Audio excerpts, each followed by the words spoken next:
To be or not to be? That is the question. Stay tuned and we will solve the mystery of the verb to be.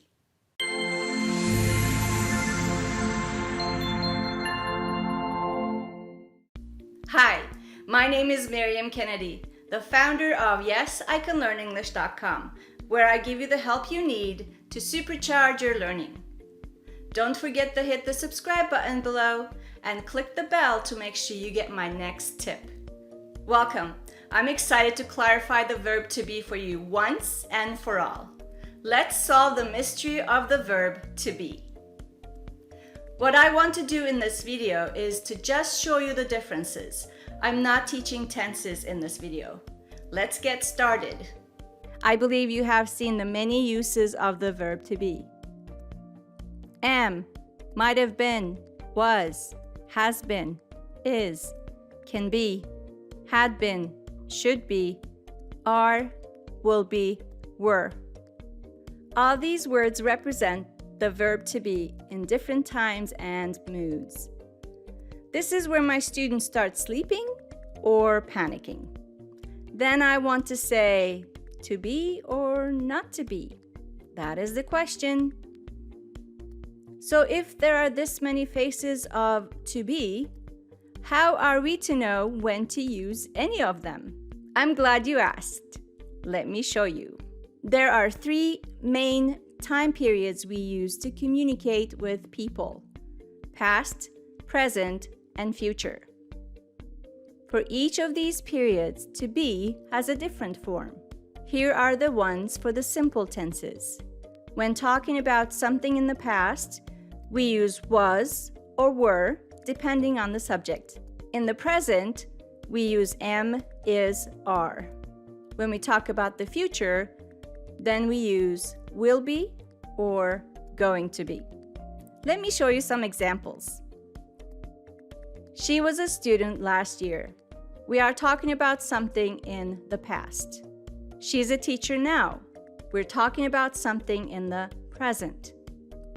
She will be a retired teacher in 10 years. We are talking about something in the future. Now let's talk about the progressive tenses in English. The word progressive should always remind you of the suffix ing added to a verb. The ing suffix mostly appears with a form of be. In the past progressive, we use was or were doing, depending on the subject. In the present progressive, we use am, is, or are doing, again depending on the subject.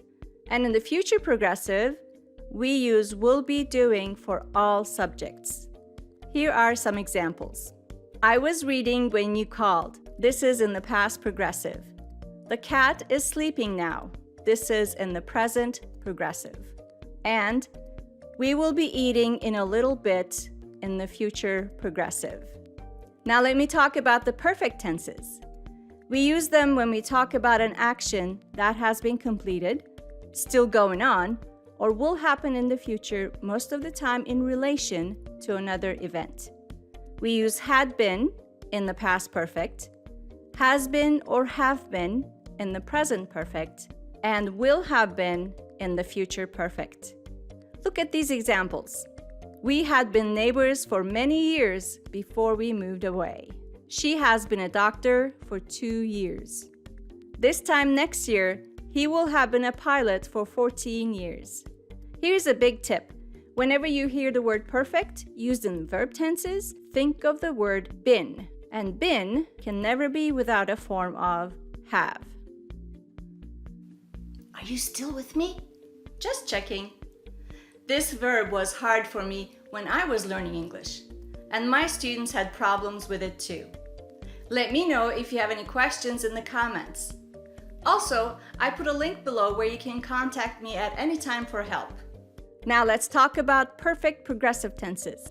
We use had been doing for the past perfect progressive, has or have been doing for the present perfect progressive, and finally, will have been doing for the future perfect progressive. How about some examples? He had been working at a factory when he won the lottery. We have been living here since 2001. By 6 p.m., they will have been playing basketball for 5 hours. We're almost done. Finally, let's talk about the modal verbs. These express possibility, necessity, and permission. When we use the modals in the present tenses, we just add be after the modal. When we use modals in progressive tenses, we add be doing after the modal. And for the modal verbs that we can use in perfect tenses, we add have been after the modal verb. Phew, that was a lot of information, right? I congratulate you if you have made it this far. Let me refresh your memory with some questions. So think about whether this sentence is correct or incorrect. I will be happy when I go there. What do you think? If you thought correct, you got it. Here is another one. I be going to Canada tomorrow. Is it correct or incorrect? Uh-oh, it's not correct. Here is the correct form of the verb to be. I am going to Canada tomorrow. How about this one? Her cat have been sick since last week. Choo! Bless you. So is it correct or incorrect? Oh no, it's not correct. Here's the correct form of the verb to be. Her cat has been sick since last week. How about one more exercise?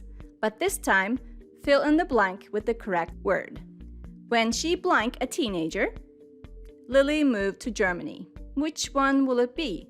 Be, was, or will be? The correct form of the verb is was. Let's fill another blank. She blank living there for a long time. What do you think? And the correct answer is has been. Excellent. Whew, I'm sure you are tired. I hope this video will be your guide when you get confused with the many faces of the verb to be. As you can see, learning English can be frustrating. You might want to give up, but you don't have to. I can help you stay on track. If you like this video, then give me a thumbs up. Share it with a friend. Follow me on social media. If you're really interested in improving your English, don't forget to get your free guide, Tips and Tools to Learn English Faster, where I give you all the things you need to help you reach your goals.